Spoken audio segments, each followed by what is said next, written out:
Meus queridos irmãos, que Jesus nos fortaleça na sua doce paz, que possamos ter uma manhã muito proveitosa,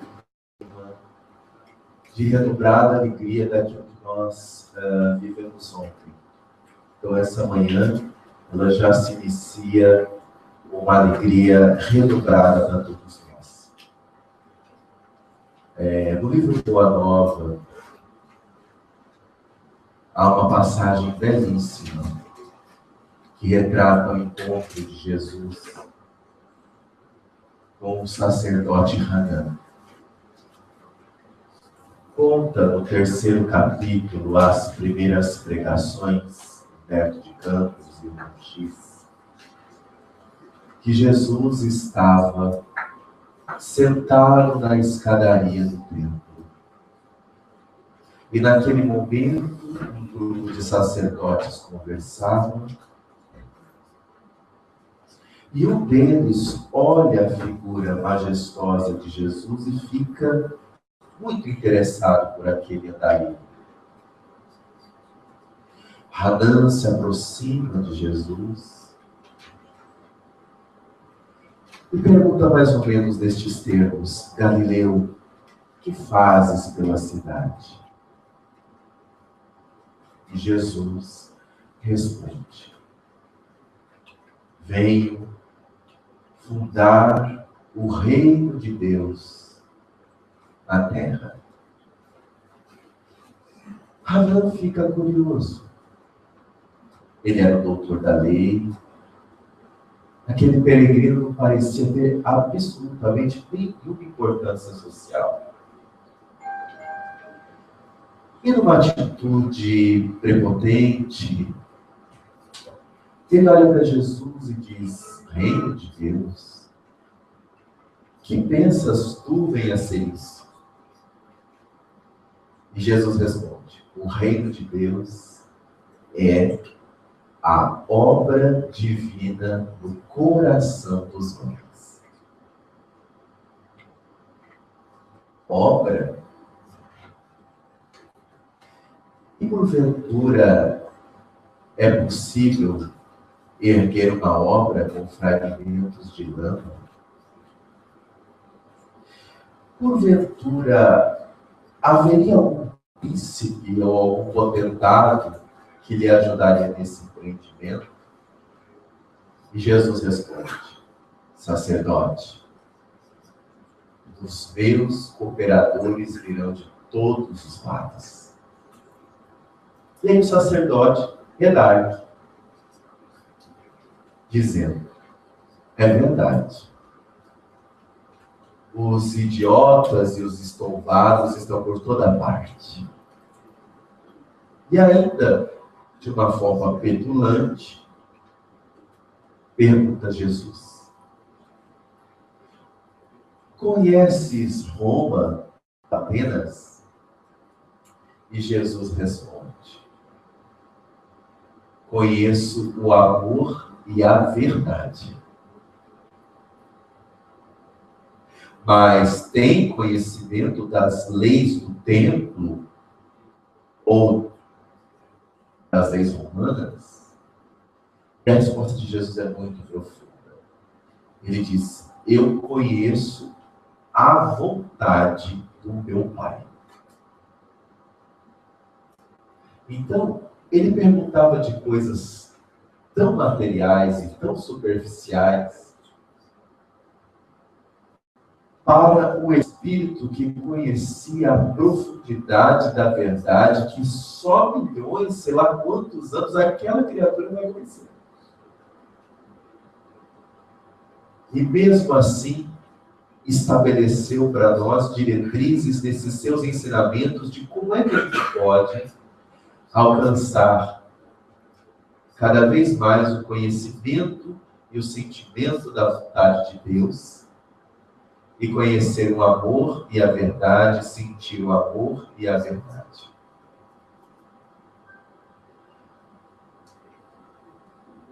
No livro Boa Nova, no livro Jesus no Lar de Déio Lúcio,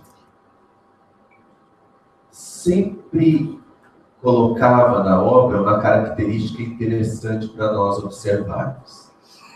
Havia momentos em que Jesus falava individualmente com as pessoas. Havia momento em que Jesus falava em público, por exemplo, chamado Sermão da Montanha. Aquele era um outro momento. Mas havia momentos em que Jesus falava na casa de Simão Pedro. Então, hoje nós estamos fazendo este grupo em círculo, dessa forma de abrirmos o estudo dos conteúdos de hoje, como se fosse esse modelo, falando ali na casa de Simão, falando ali com mais profundidade para nós mesmos, pessoal. E colocando, aproveitando a continuidade de ontem, e colocando da continuidade de ontem agora, mais ainda para o cerne do que significa o trabalho da nossa vida. Por isso, que estaremos estudando hoje uma parábola no sentido imortal, conectado com as leis divinas, o sentido dessa parábola. Uma das características positivas desse tipo de estudo é que ele possibilita uma interação direta na hora e sem necessidade nenhuma de momentos de pergunta. Tudo acontece ao mesmo tempo, no sentido de que nós estamos abordando a reflexão e qualquer um de nós pode levantar a mão a qualquer momento, continuar o que a pessoa entendeu, o que está fazendo sentido para ela, enquanto eu e o Alírio vamos oferecendo o norte, mas a integração é direta. Então nós podemos dizer assim, como é que vai se completar essa viagem do dia de hoje? Ela vai se completar com o norte, mas ela vai se completar com a participação de todos. E isso vai dar todo o sentido valioso para o estudo de hoje.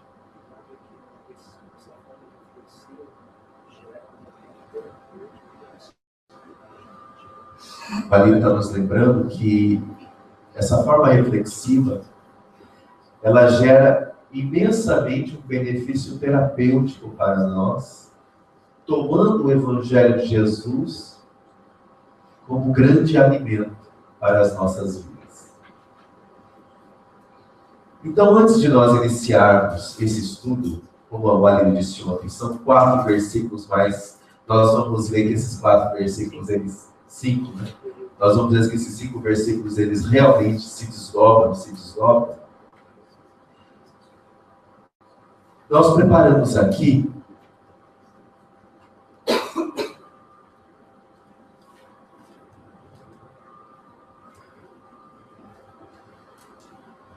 uma das contribuições significativas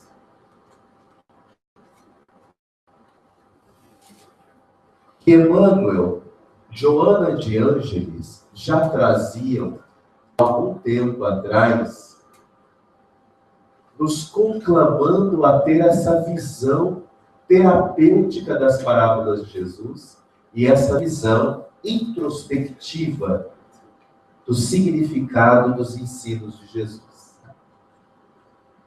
Então tem uma passagem aqui de João. Respondeu-lhe, pois, Simão: Pedro, Senhor, para quem iremos nós? Tu tens as palavras de vida eterna. Guardado nos séculos, caiu o império, subiu o império, mudou sistemas econômicos, culturas novas se ergueram, culturas desceram, mas a mensagem essencial dos ensinos de Jesus conseguiu permanecer intacta, apesar das várias tentativas de deturpação. O que é isso? Alguém que conseguiu colocar na forma de expressar algo que seria para a vida eterna, uma dimensão profunda dentro de nós. O reino de Deus, de Jesus, não vem com aparências exteriores. E se alguém te disser que o reino de Deus está lá ou está cá, não acrediteis. Porque o reino de Deus não vem com aparências exteriores.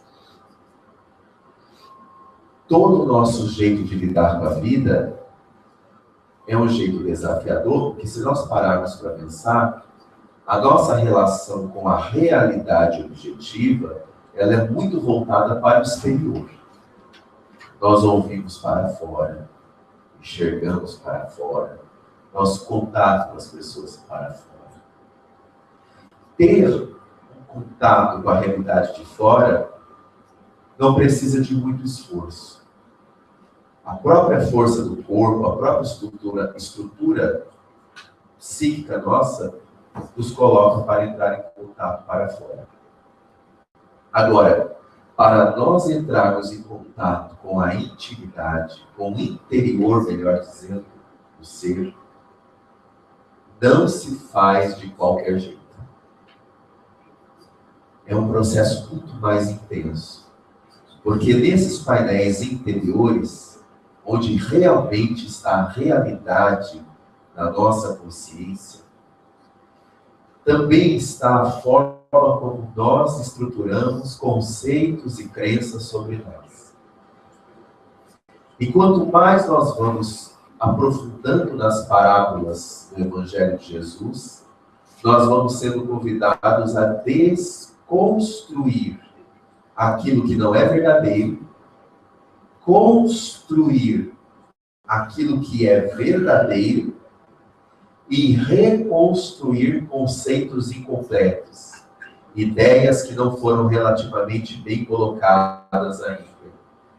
Produzindo dentro de nós um ser que vai agir sempre e profundamente conforme a consciência. Então, as palavras de vida eterna, que aqui está representada, e que nós vamos ver por que Emmanuel fala isso, Joana fala isso, tem tudo a ver com o estudo da parábola hoje. Olha só, o que Emmanuel fala em A Caminho da Luz. No capítulo Cristo Inconfundível, Emmanuel coloca: mas Jesus assinala a sua passagem pela terra com o selo constante da mais augusta caridade e do mais abnegado amor. Suas parábolas e advertências estão impregnadas do perfume das verdades eternas e gloriosas. A manjedoura e o Calvário são lições maravilhosas, cujas claridades iluminam os caminhos milenários da humanidade inteira. E, sobretudo, os seus exemplos e atos constituem o roteiro de todas as grandiosas finalidades no aperfeiçoamento da vida terrestre. Então, aqui Emmanuel já começa, dentro desse capítulo, nos afirmando que essas parábolas, elas não tinham a intenção de explicar situações corriqueiras na vida. Elas pegavam de situações corriqueiras para explicar como é o reino dos céus dentro de nós. Porque todas as vezes que se busca explicar racionalmente o que é a verdade, o que são as leis divinas de um ponto de vista do sentimento, era desafiador para aquele povo da época, tanto quanto para nós hoje, desafiador explicar algo que a nossa mente não estaria preparada para entender exatamente com profundidade. Então, Jesus colocou camadas através dos símbolos, porque os símbolos nos oportunizam entender conforme a nossa capacidade. Então, aqui, a parábola para um parece algo, para outro algo, para outro algo. Mas, quanto mais esse observador vai evoluindo, ele vai descobrindo que a parábola tinha códigos que ele não percebia. Informações que ele nem notava, porque a parábola vem do Espírito Crístico. E o Espírito Crístico não ensina nada que não seja crístico. Então ele colocou uma forma de nós, à medida que nós fomos evoluindo ao longo do tempo, a parábola, ao invés dela ficar obsoleta, ultrapassada, o que acontece com a parábola? Fica mais clara. Fica cada vez mais clara. E Emmanuel já coloca isso em Cristo Inconfundível, porque ele coloca impregnada do perfume das verdades eternas e gloriosas. E aí, quando vai no livro O Consolador, olha a pergunta que foi feita. 290. Poder-se-á reconhecer nas parábolas de Jesus a expressão fenomênica das palavras, guardando a eterna vibração de seu sentimento nos ensinos? Resposta: sim. As parábolas do Evangelho são como as sementes divinas que desabrocharão mais tarde em árvores de misericórdia e de sabedoria para a humanidade. Então, mergulhando no sentido das parábolas, nós vamos descobrindo o que está acontecendo dentro de nós. Sabedoria e misericórdia dentro de nós. A lei de misericórdia funcionando como um caminho para a nossa autotransformação. Só que passou década de 60, década de 70, e chega Joana de Ângeles. E ela vem trazer a série psicológica. E nessa série psicológica de Joana de Ângeles, perceba como que é interessante o trabalho solidário entre os espíritos superiores. Emmanuel vem trazer a perspectiva filosófica. Emmanuel esclarece e ele faz mais. Ele dissolve as ideias teológicas e vai para a questão filosófica. Espiritismo é ciência, filosofia e religião. E não ciência, teologia e religião. Então, o que é isso? Ele pega na Fonte Viva, Caminho, Verdade e Vida, aqueles livrinhos, ele pega trechos do Evangelho, trechos de Atos dos Apóstolos, e vai fazendo exegeses. Ele extrai a sabedoria profunda. Prepara todo o terreno para que nós pudéssemos aproveitar os ensinos de Jesus e, saindo de uma perspectiva teológica dogmática, começar com uma perspectiva filosófica de auto-introspecção. E chega Joana de Ângeles com suas várias obras, e trouxemos entre elas o exemplo dessa, Em Busca da Verdade. No capítulo A Possível Saúde Integral, ela traz na página 169 dessa publicação esse trecho. Na arte de contar histórias, como em todos os seus atos, Jesus foi inexcedível. Tomando de imagens simples e comuns, conhecidas e vivenciadas por todos, conseguiu penetrar nos arquivos profundos do inconsciente, para desmascarar os conflitos e a culpa, estabelecendo diretrizes para a autoconsciência, produzindo a perfeita identificação ego com o self. Então, olha que interessante. Emmanuel brinda-nos com toda a estrutura de que se são palavras de vida eterna. Existem muitas questões que se olha nas parábolas, mas às vezes não se vê com olhos de realmente ver. E quando Emmanuel traz que isso é uma estrutura eterna, ou seja, que está dentro da dimensão do espírito imortal, Joana, ela vai completar dizendo que para analisar essas parábolas, nós podemos buscar os recursos do inconsciente, do conhecimento do inconsciente, do conhecimento do ego, do conhecimento do self, como é que tudo isso se organiza e se funciona dentro de nós. E, recentemente, no livro Parábolas Terapêuticas 2, no prefácio do livro, o Espírito Honório vem trazer um prefácio que entra em sintonia com todas essas colocações. Diz Honório: muitos ensinos ministrados pelos emissários do alto continuam ainda sendo espargidos de forma clara e confortadora. O estudo das parábolas, porém, é um capítulo mais profundo e requer dos sinceros e devotados estudiosos maior cota de atenção, por possuir na sua construção linguística, nos símbolos e no conteúdo essencial, ensinos direcionados ao espírito imortal e seu comportamento psicológico. Há, sem dúvida, ensinos sociais, relacionais e religiosos contidos nas camadas mais exteriores das parábolas.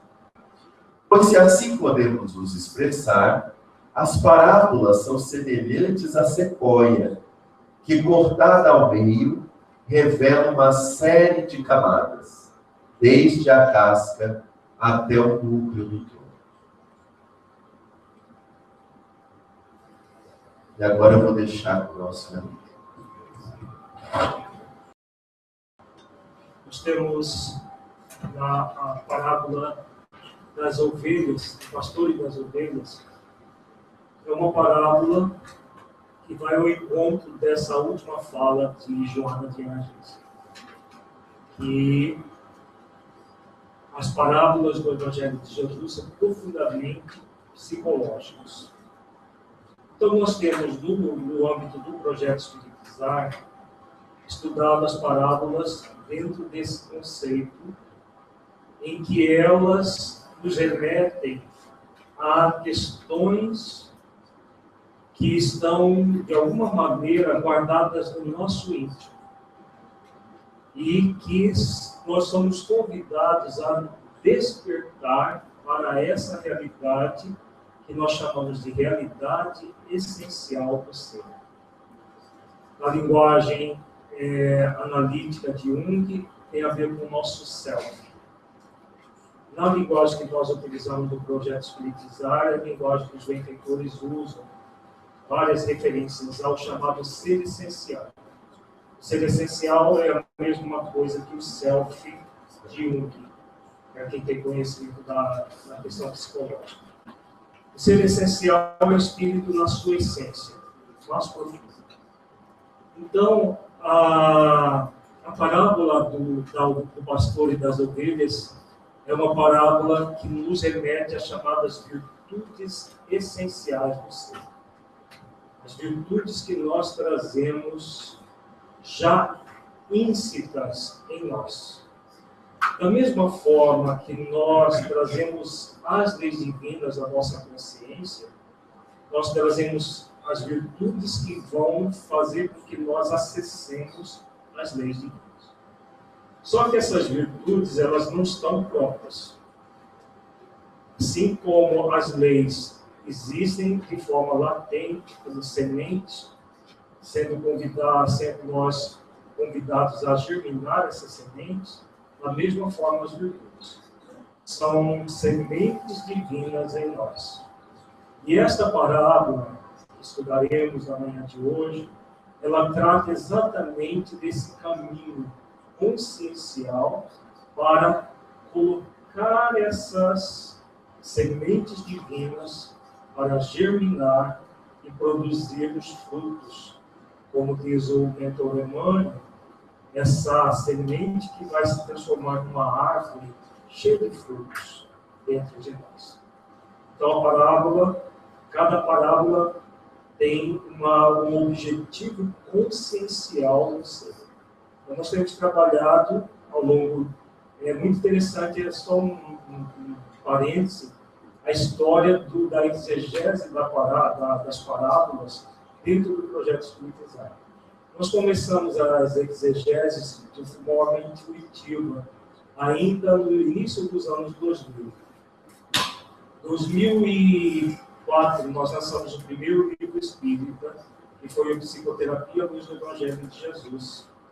Nosso primeiro livro espírita. O anterior é um livro ligado ao nosso trabalho profissional. Nesse livro, inclusive, é um livro de estudo da coleção psicológica de Joana de Ângeles. Ela nos ofereceu o prefácio dessa obra, inclusive. Nessa obra, nós já fazemos exegeses de algumas parábolas do Evangelho de Jesus. Naquela época, nós conseguimos adentrar uma camada, como diz o mentor Honório. As parábolas do Evangelho têm várias camadas, como uma grande sequoia. Interessante também a história desse prefácio. Nós estávamos em São Francisco, na época. São Francisco é ali na região do norte da Califórnia, é a terra das sequoias. Só tem sequoias ali. Né? É o único habitat do mundo que tem essas... São árvores gigantescas. Ali próximo de São Francisco, nós fomos ver agora a última vez que estivemos lá, tem uma que deve dar umas 12 a 15 pessoas em volta do tronco dela. Tem algumas que no parque das sequoias que passam o carro, tem um túnel dentro da própria árvore. E ela tem uma peculiaridade. Cada anel que forma é um século. Então, eles conseguem saber a idade das sequoias. Tem algumas que têm mais de 1000 anos, 2000 anos, porque cada anel é um século de vida dela. E aí o AFO nos passou por e-mail o prefácio dessa obra que nós estávamos escrevendo. Olha, o presente que o Honório passou para nós. E nós estávamos lá exatamente na terra das sequoias e ele aproveitou isso. Então, nós temos várias camadas. Naquela época que nós começamos, se nós pegarmos, por exemplo, de Psicoterapia Luz do Evangelho de Jesus e olharmos a parábola do filho pródigo que nós colocamos nessa obra pela primeira vez, nós vamos ver o nível de interpretação. Ao longo do tempo, nós fomos aprofundando a interpretação que conseguimos captar intuitivamente dos benfeitores. Era do próprio Honório, que é um exegeta das parábolas e de outras passagens do Evangelho de Jesus, é um especialista no assunto do mundo espiritual, que fomos conseguindo captar.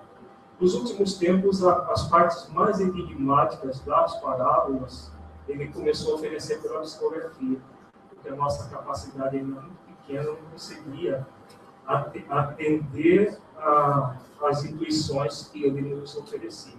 Essa é uma delas que ele ofereceu pela psicografia. Se ele não tivesse oferecido pela psicografia, a gente não conseguiria entender essa parábola nesse livro que nós vamos estudar.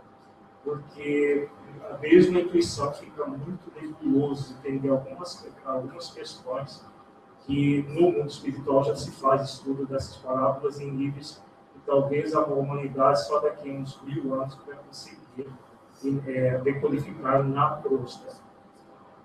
Então, fechado esse parêntese, as parábolas, essa parábola aqui, ela nos remete a algo muito significativo para nós que estamos trabalhando na liderança espírita. Nosso tema, que estamos trabalhando desde ontem, a era da transformação da consciência e a liderança espírita. Todo o processo de transformação requer aquilo que nós refletimos ontem o dia todo. Conexão com as leis divinas e prática das virtudes. Não é um processo fácil, como nós também falamos ontem o dia todo. Conectar com as leis que já estão ínscritas em nós requer a investigação dessas leis, a reflexão do sentido das leis, como elas funcionam, como que nós podemos no dia a dia aplicar as leis. Nós temos estudado tudo isso. Quinta-feira em Quebec, nós fizemos uma reflexão sobre as leis divinas e trabalhamos um conjunto de leis assim, de uma forma bem prática nas nossas vidas, como nós temos trabalhado lá no âmbito do projeto Espiritizar. Só que as leis são códigos, é o código moral. O código moral sozinho, sem que ele seja colocado em prática, colocado em evidência, ele fica como um código, esperando ser decodificado. Como que se decodifica o código? Por meio das virtudes. São as virtudes cristãs e as parábolas, cada parábola Jesus nos convida a exercitar várias virtudes. As virtudes têm conexão com as leis. Então você decodifica o código moral por meio do exercício das virtudes. Essa parábola mostra muito bem isso. O código moral é o código universal, as leis divinas. Né? Nada tem a ver com coisas místicas, nem esotéricas, nem herméticas. Como está no livro dos Espíritos, as leis de Deus estão por toda parte. E aqueles que as observam e aqueles que buscam investigá-las têm acesso a esse conteúdo. E nós temos trabalhado de uma forma muito simples, prática, no dia a dia, como que você adentra esses códigos das leis divinas. Por exemplo, quinta-feira, lá em Quebec, nós estudamos principalmente a lei de amor, justiça e caridade, como sendo a grande norteadora de várias outras leis que nós vamos refletir. Está gravado, né, a Márcia? O que nós trabalhamos lá depois, tem até uma gravação com a Márcia, com o Ivon, que foi gravado essa palestra, tudo assim, bem, e a gente fez um bate-papo com as pessoas, ficou bem prática.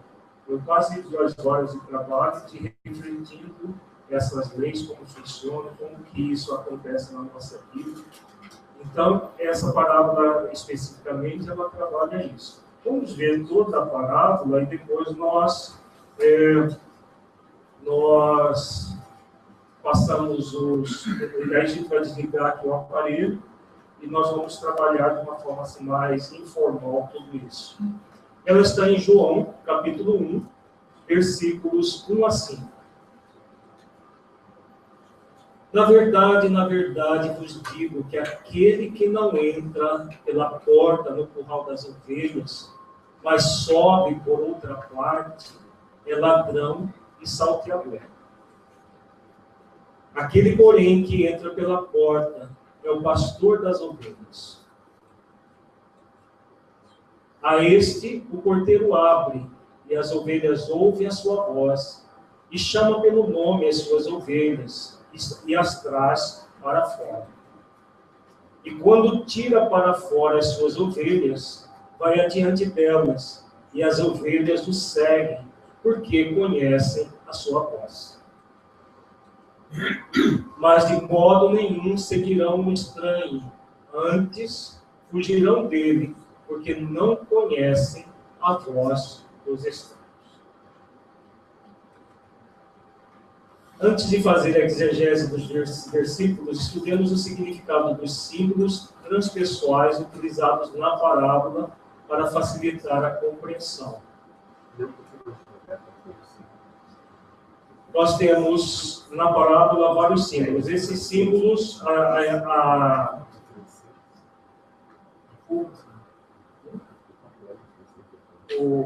já providenciou. Esses símbolos, a exegese dele foi oferecida pela psicografia, pelo mentor Omar. As ovelhas simbolizam todas as virtudes que trazemos em latência do ser essencial que somos. O aprisco das ovelhas representa o cultivo das virtudes. O aprisco, que é o curral, É o lugar onde as virtudes, ovelhas, estão todas unidas. Na época de Jesus, era um lugar murado em que as ovelhas ficavam protegidas e recebiam cuidados. Subir, por outra parte, representa o personismo, a atitude do ego mascarado, que tem interesse em possuir as virtudes, tomando-as à força, isto é, falseando-as, como na postura de um ladrão que tem interesse em tomar algo que não lhe pertence por direito. O ladrão, o estranho... Está muito rápido? Pode repetir, você fala. Não, depois nós vamos ver versículo por versículo. Isso aqui é só um preâmbulo. Mas não vamos entender.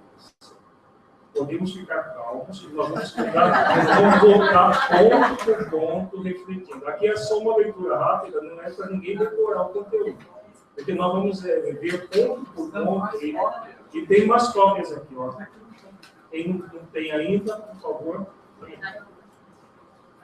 O ladrão estranho é o ego mascarado. Fique tranquilos que nós vamos ver cada detalhe aqui. Porta representa o dever consciencial de evoluir até a plenitude.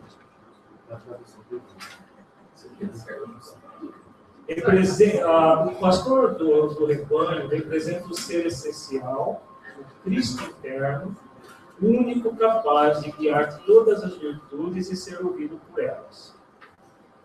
Porteiro representa o sentimento essencial presente em nossa consciência, a força evolutiva, que aceita a chegada do pastor das ovelhas e abre a porta para ele.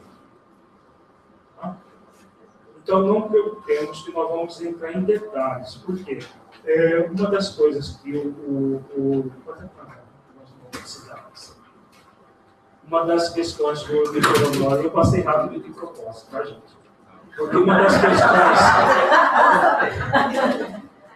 das questões que o Vitor Honório tem nos colocado a respeito das parábolas, porque se nós passássemos devagar, perderia um pouco da satisfação que nós temos ao adentrar profundamente cada versículo, o significado deles.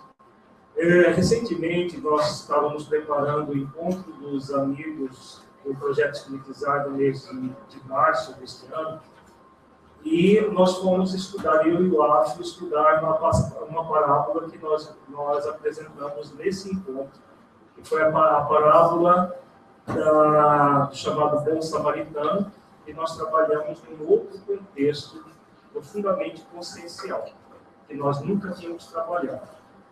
E nesse dia, o mentor Honório nos passou um conceito muito interessante. Uma das coisas mais significativas no estudo das parábolas é nós nos proporcionarmos adentrar no espírito da letra da parábola para sentir a satisfação de desvendar aqueles conteúdos.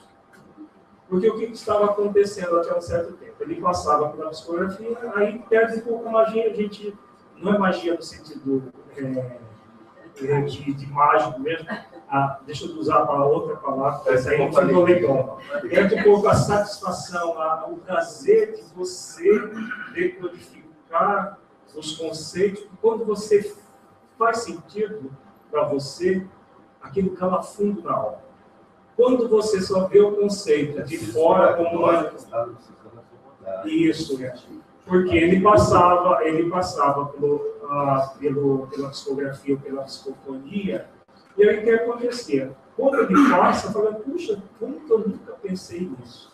Fica muito óbvio todo o conceito.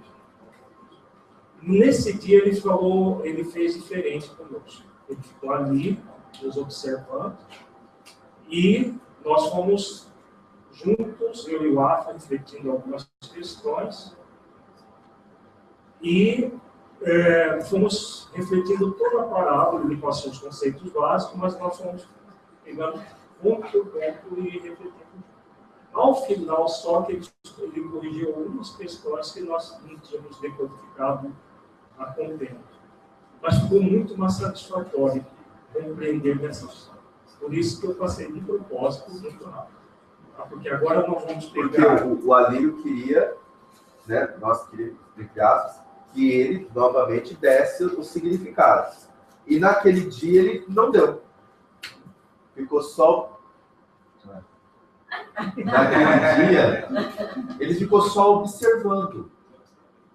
E conversando, né, pela questão e o significado, e ele me falou, vamos, não, nessa vez, não. Eu fiquei, né, qual será o significado? Depois ele veio, passou os pontos importantes da parábola e deu uma lição significativa. A lição significativa que ele deu foi o seguinte, que quando nós vamos adentrar as parábolas, nós já estávamos há alguns anos vendo nessa formulação íntima o significado das parábolas, era fundamental que nós estivéssemos sempre dispostos a entender o espírito da letra, como diz o apóstolo Paulo. E aí ele nos ofereceu essa lição para que nós sentíssemos a alegria de descobrindo cada símbolo, porque a base a gente já tinha como fazer essa decodificação, e agora nós poderíamos ir no profundo. Quando nós fizemos esse exercício, ele então colocou, aí ele concluiu dizendo que nesse ponto, a nossa interpretação estava adequada. Mas nesse ponto e naquele ponto, era isso. Isso foi muito interessante, só para completar, porque quando nós começamos as exegeses, ainda no início dos anos 2000, eu recebia, acontecia assim, eu chamo um sistema de upload e download. Então, durante a noite, eu, muito provavelmente desdobrado do corpo, tinha aulas dessas parábolas. E eu costumo fazer caminhada todo dia de manhã. Teve o primeiro parábola, foi a parábola do filho pródigo, chamado, na verdade, incorretamente, que é a parábola dos dois filhos. Eu estava numa dessas caminhadas, de repente, fez assim, como tchim, eu vi todo o conteúdo da parábola dos dois filhos veio na minha mente. De uma forma que eu nunca tinha imaginado que pudesse ser aquele conteúdo. Que eu chamo de download, né? Já tinha feito o upload, hoje o negócio do computador fica fácil. O upload desdobrado do corpo, e depois fez o download, baixou no cérebro físico, que estava só no nível do perispírito. E é uma alegria muito grande. E aí isso aconteceu com essa parábola, com a parábola dos talentos, a parábola do semeador. Todo esse material está no livro Parábolas Terapêuticas, volume 1. É uma forma um pouco antiga, entre aspas, né? Já era muito profunda naquela época. Ao longo do tempo, nós fomos adentrando outras camadas, nós fomos adentrando outras camadas, e aí, aquelas que, como eu disse, aquelas que nós não conseguimos, ele começou a passar pela psicografia e psicofonia. Só que agora nós estamos numa outra fase, de, nessa camada mais profunda, começar por nós mesmos, pela intuição, pela capacidade de exegese, e aí ele só corrige os pontos. O primeiro... Uma pergunta. Pode falar, corrija essa pergunta. Eu estou querendo entender primeiro, antes de entrar no conceito psicológico aí, antes de entrar no conceito psicológico, eu não tenho nenhuma base. A minha base eu não tenho nenhuma base. Quase não existente em psicologia, sabe? Ego, self, tudo isso aí para mim. Antes de entrar nesse conceito psicológico, essas definições de self, ego, ser essencial, arquétipo, sei lá se eu falar disso. Essas coisas, assim, para mim, eu estou aprendendo, é muito difícil para mim entender. Então, quando eu vejo uma palavra dessa, eu tento me colocar, às vezes, na posição do hebreu que estava escutando essa palavra naquela época, com o seu vocabulário limitado. Então, se eu pudesse ter uma introdução, qual era o contexto que eu estava querendo dizer isso, antes de eu poder entrar, pelo menos para começar a entender o contexto onde Jesus disse para aquele povo que não tinha nenhuma noção de psicologia zero. Eles eram um povo ignorantes, pastores. Então ele estava explicando para o povo hebreu o que é. Mas nesse contexto seria possível fazer uma introdução do contexto dessa palavra ou é desnecessário? Naquela época, você disse? Deixa eu posso responder. Na verdade, nós não vamos adentrar no conceito da época, porque nesse mesmo capítulo está dito, logo em seguida, que os próprios discípulos não entenderam nada do que Jesus falou. Imagina Não foi o povo, os discípulos, que já eram espíritos um pouco mais avançados em termos evolutivos. Não entenderam nada. João faz essa anotação. Então, veja, se nós adentrarmos no ponto de vista histórico, nós vamos ficar na camada da casca. E o convite é que nós cheguemos o mais próximo possível das camadas mais profundas. Então, os conceitos psicológicos nós vamos entender ponto por ponto do que ele coloca aqui. O que é ego, o que é ego mascarado, ego evidente, está tudo aqui. Então, nós vamos, independente do conhecimento psicológico, quem já leu as nossas obras, quem já leu as parábolas, qualquer pessoa, independente, tem que ter conhecimento de psicologia, entende. Basta ser alfabetizado e ter um pouquinho só de discernimento e entende tranquilamente. Porque não são conceitos herméticos só para psicólogos iniciados em alto conhecimento de psicologia. Tanto é que os conceitos são profundos, mas são do dia a dia nosso, como nós veremos em cada versículo da palavra. E eu acredito que eu entendi o cerne da sua pergunta, que é, por exemplo, com conhecimentos tão profundos, por exemplo, na área do inconsciente hoje, será que então a parábola naquela época, como é que ela serviu para aquele povo daquela época?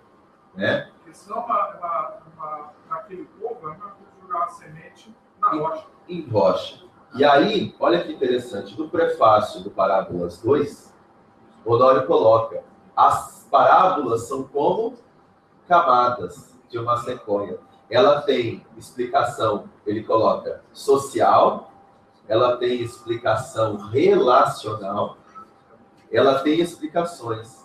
Então, é como se fosse mais ou menos assim, em vez de nós entendermos a parábola no seu aspecto excludente, nós estamos entendendo a parábola no seu aspecto includente, incluindo.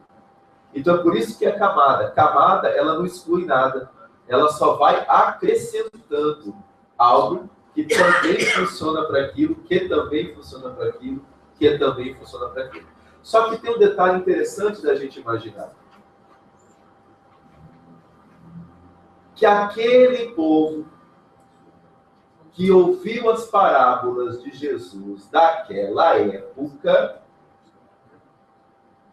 será que não poderia ser este povo aqui, vendo agora as parábolas de Jesus nessa época? Revendo. Porque, veja, se Jesus tivesse dito só para aquela época, não funcionava para nós. Então, o que faz com que as parábolas de Jesus continuem atuais até hoje? Qual que é o fio que liga? Porque se ele colocasse só em contexto, o contexto mudou. Mudou o contexto, não tem mais sentido. Como é que ele fez para colocar uma parábola que faz sentido até hoje para nós? É porque ele, apesar do contexto, ele foi muito mais profundo. Ele colocou no contexto e no texto das leis imutáveis.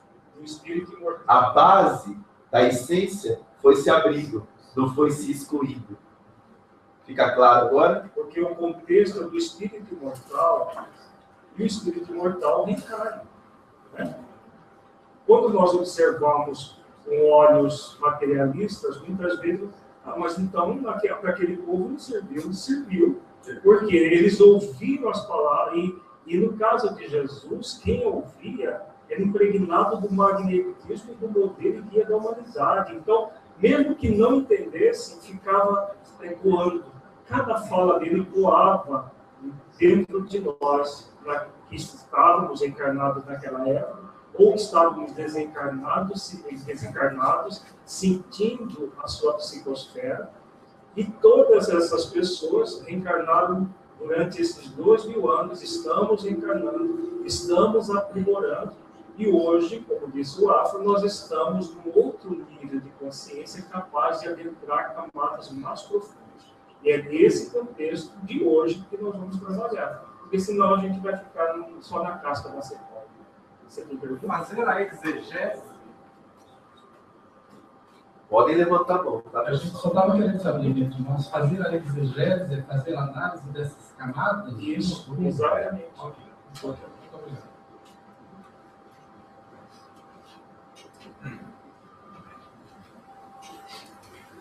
Então, só uma observação, porque André, eu não acho que estavam jogando semente nas rochas, porque ele falava em parábola, e essa é bem a magia das parábolas de Jesus, né? Olha o nome da parábola, né? Parábola do pastor de ovelhas. Estão falando de ovelha, de pastor, de rebanho, de cordeira, coisa que eles conheciam. Então, Jesus sabia entregar uma parábola aparentemente simbólica como essa, e sabia o efeito psicológico que ia dar neles, sem entender nada de psicologia. Eles iam intuir o significado daquilo, já que eles não conseguiam dissecar, vamos dizer, racionalmente, coisa que nós estamos tentando produzir de 2 minutos.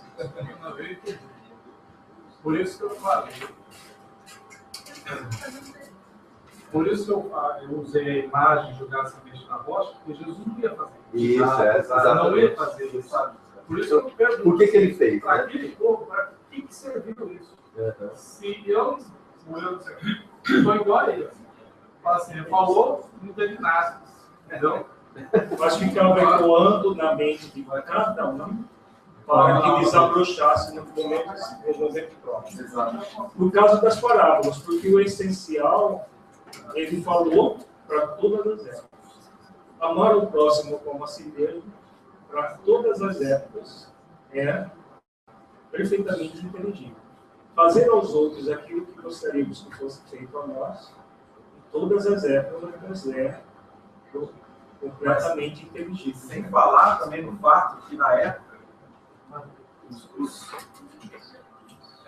Sem falar no fato que na época os judeus eles tinham histórias que eles se contavam entre si. Então, e eles já estavam acostumados com parábolas. Era normal no Oriente sempre assim, então, história. Exato. Então várias histórias já eram conhecidas. Às vezes ele usou uma história conhecida que ele sabia o significado que havia para eles. E para a gente não está acostumado hoje a maneira que era a cultura da época. Então tinha significado. No caso específico dessa parábola, tem a dotação de João, dizendo que eles não entenderam nada do Jesus. E aí Jesus faz uma explicação para aquele momento dado aos discípulos. Foi só para o grupo de discípulos que ele explicou dentro daquele contexto. Mas hoje nós vamos analisar um contexto mais psicológico no sentido de trabalhar as virtudes. Qual é o significado de nós exercitarmos as virtudes para conectar com as leis divinas? Porque é um complemento de uma forma um pouco diferente do que nós trabalhamos ontem. Nós trabalhamos ontem de uma maneira mais intelectualizada. Hoje, o convite é que nós trabalhemos de uma forma mais do sentimento. Vamos sossegar um pouco o nosso intelecto para poder sentir cada versículo com o coração. Porque virtude é algo que você não teoriza. Você é convidado a sentir. Qual é o sentido disso para mim? Claro que tudo começa no pensamento. Sem você pensar sobre aquilo, você não consegue sentir. mas não deve ficar só no pensamento. Porque às vezes a gente fica focado mais na forma do que na essência. As parábolas, elas permitem que você, se quiser, adentrar na essência do ser. E aí, quando faz sentido profundo para nós, esse símbolo, você mergulha nele, e aí vai reverberar o sentido que o modelo e guia da humanidade quis dizer aquilo para você. Porque essa parábola, todas as falas de Jesus, é para a humanidade inteira. Todos os espíritos que ele tem um compromisso de levar até Deus. Jesus, na nossa vida, está sendo publicado um livro agora do Projeto Espiritizar, que é a presença amorosa de Jesus em nossas vidas.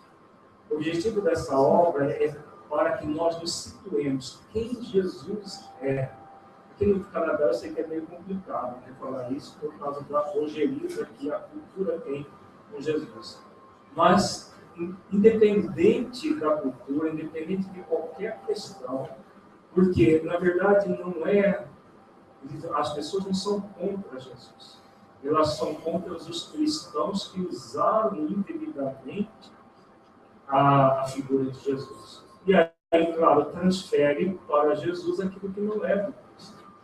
O Cristo, o Espírito mais perfeito que Deus nos colocou como modelo e guia, como diz a questão 625 do Livro dos Espíritos, ele tem um compromisso, como diz Emmanuel no livro Caminho de Vida, Verdade e Vida, desde o primeiro momento que nós adentramos o reino original, Jesus era um espírito puro.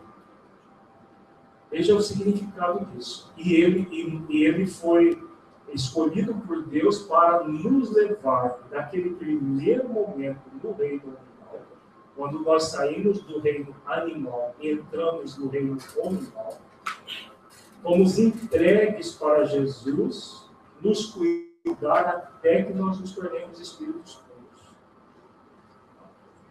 Então, nós temos na Terra cerca de 30 bilhões de pessoas. Podemos dizer que todas essas 30 bilhões de pessoas da Terra têm esse pastor, né, com P maiúsculo, a nos guiar até Deus. É esse ser que é o nosso modelo e guia. Por isso, modelo e guia. Quando ele traz uma fala, qualquer que seja, ele está nos convidando, melhor dizendo, a conectar profundamente com essa missão que ele tem conosco. Ele é o condutor, ele é o pastor. Nós vamos segui-lo pela livre escolha. Ninguém é obrigado. Mas como ele disse que nenhuma das ovelhas que meu pai me confiou se perderá, cedo ou tarde nós vamos. Até aqueles que usam a palavra Cristo como palavrão, hoje, um dia, vão se render ao modelo e guia, vão, de forma mansa e humilde de coração, seguir. Porque é a única forma de nós evoluirmos e sermos felizes. Não haverá outra. Não há outra. Nós vamos entrar daqui a pouquinho para o intervalo, isso. Mas aproveitando isso que a Alice falou, permita-me fazer uma reflexão.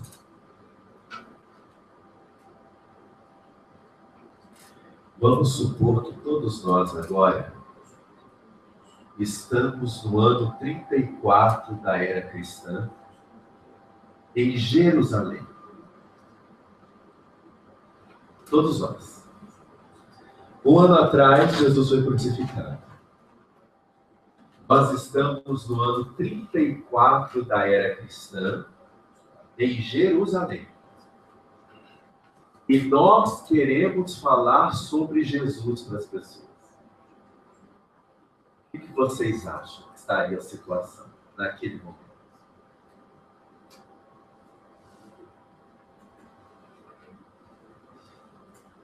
Trabalhosa ou fácil? Trabalhosa. E como é que é falar com Jesus hoje aqui no Canadá? Trabalhoso ou fácil? E como é que é para vocês terem nos braços de vocês uma verdadeira herança dos primeiros cristãos, que é a mesma dificuldade ou maior que eles tinham.